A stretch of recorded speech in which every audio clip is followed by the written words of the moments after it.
দিনের শুরুতেই যে খবরের দিকে নজর রাখবো, মিশন 2026-এ গতি আনতে নরেন্দ্র মোদীর পর এবার রাজ্যে আসছেন অমিত শাহ। এসআইআর আবহে প্রথমবার পশ্চিমবঙ্গে পা রাখতে চলেছেন কেন্দ্রীয় স্বরাষ্ট্রমন্ত্রী। বিজেপির অন্তরে এখন একটাই লক্ষ্য, 2026-এর বিধানসভা নির্বাচন। দুদিনের টানা কর্মসূচিতে রাজ্যেও বিজেপির রণকৌশল সাজাতে কলকাতায় আসছেন অমিত শাহ। আগামী 29শে ডিসেম্বর সল্টলেকের বিজেপি দপ্তরে রাজ্য নেতৃত্বের সঙ্গে বৈঠক করবেন অমিত শাহ। সংগঠনের হালচাল থেকে শুরু করে নির্বাচনী প্রস্তুতি সবই থাকবে আলোচনার টেবিলে।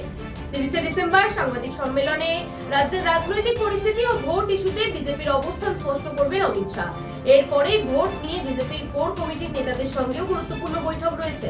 ভোটের আগেই সংঘ পরিবারকে এক সূত্রে বাঁধতে আরএসএস এর সঙ্গে সমন্বয় বৈঠকও রয়েছে অমিত শাহের কর্মসূচিতে। 31শে ডিসেম্বর রাজনৈতিক সফরের পাশাপাশি সাংস্কৃতিক ও ঐতিহাসিক বার্তাও দিতে চলেছেন অমিত শাহ। গিরিশ ঘোষের মূর্তিতে মাল্যদান থেকে শুরু করে সিস্টার নিবেদিতার বাড়ি পরিদর্শন। এরপর সায়েন্স সিটিতে কলকাতার সমস্ত ওয়ার্ডের বুথ কর্মীদের সঙ্গে সরাসরি বৈঠক রয়েছে তার। বুথ স্তরেই শক্তি বাড়ানোর বার্তা দিতে চাইছে বঙ্গ বিজেপি। আর এই সফরের ঠিক আগে 2026-এর বিধানসভা নির্বাচনের আগে দলের আদি ও নব্য নেতৃত্বকে এক মঞ্চে এনে ন্যাশনাল লাইব্রেরিতে সুশাসন দিবস পালন করলো বিজেপি। সেখানেই স্পষ্টভাবে বিজেপিতে আসা বাকিদের থেকে নিজের আলাদা অবস্থান তুলে ধরলেন বিরোধী দলনেতা শুভেন্দু অধিকারী। কোনো কিছু পাওয়ার উদ্দেশ্য না নিয়ে রাজনৈতিক দলের পরিবর্তন ঘটে। আমি মনে করি আমি সেই তৃতীয় গ্রুপে পড়ি। 5টা দপ্তর ছেড়ে 3টে বড় ব্যাংকের চেয়ারম্যান ছেড়ে আমি ভারতীয় জনতা পার্টিতে এসেছি। ভারতীয় জনতা পার্টিকে আমাকে আমন্ত্রণ করেছেন যশস্বী নেতা অমিত শাহজি, আমন্ত্রণ করেছেন তৎকালীন রাজ্য সভাপতি দিলীপ বাবু আমন্ত্রণ করেছেন। অনেকেই পালিয়েছে, শুভেন্দু অধিকারী পালানোর লোক নয়। তিনি বলেন, আমি সেই তৃতীয় শ্রেণীর লোক, সব পদ ছেড়ে বিজেপিতে এসেছে। আমাকে অমিত শাহ থেকে শুরু করে কৈলাস বিজয়বর্গীয়, দিলীপ ঘোষ আক্রমণ জানিয়েছিল। অনেকেই বিজেপি ছেড়ে পালিয়েছে, আমি পালানোর লোক নই। শুভেন্দুর এই বক্তব্যে স্পষ্ট বিজেপির অন্তরে আদি নব্য বিতর্ক এখনো পর্যন্ত থামেনি। 5টা দপ্তর ছেড়ে 3টে বড় ব্যাংকের চেয়ারম্যান ছেড়ে আমি ভারতীয় জনতা পার্টিতে এসেছি। আর এরপরেই ইঙ্গিতপূর্ণ মন্তব্য করে বিজেপির রাজ্য সভাপতি শ্রমিক ভট্টাচার্য। তার বক্তব্য দলের ভিতরের বার্তা যেমন ছিল তেমনই বিরোধীদের উদ্দেশ্যও ছিল কড়া ইঙ্গিত।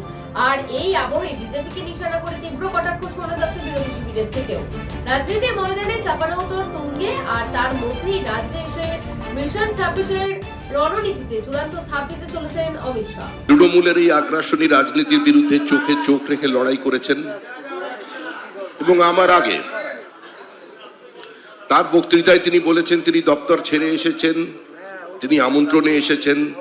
এগুলো সবই অতীত।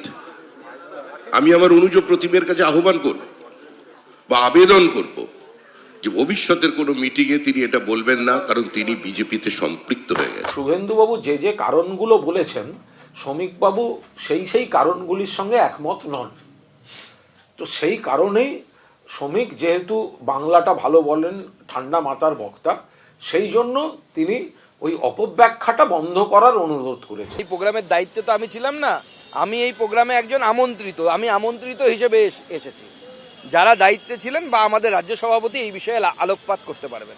বিজেপিতে একাধিক গোষ্ঠী রয়েছে, দিলীপ ঘোষ, সুকান্ত মজুমদার, শুভেন্দু অধিকারী, শ্রমিক ভট্টাচার্য, একাধিক গোষ্ঠী রয়েছে। একদিকে আদি, একদিকে তৎকাল, একদিকে অন্য দল থেকে আসা, এসব নানা রকম গোষ্ঠী রয়েছে। এরা নিজেদের মধ্যে একদম বিভক্ত। এগুলো তো বিজেপি সব দিক থেকেই, তারা ভেতর থেকে এমনিতেই তাসের ঘরের মতো চুরমার হয়ে যাচ্ছে। আবারও আসছি পরবর্তী সময় আরো গুরুত্বপূর্ণ কিছু খবরের আপডেট দিয়ে। ততক্ষণ চোখ থাকুক এই বেলা বাংলার পর্দায়।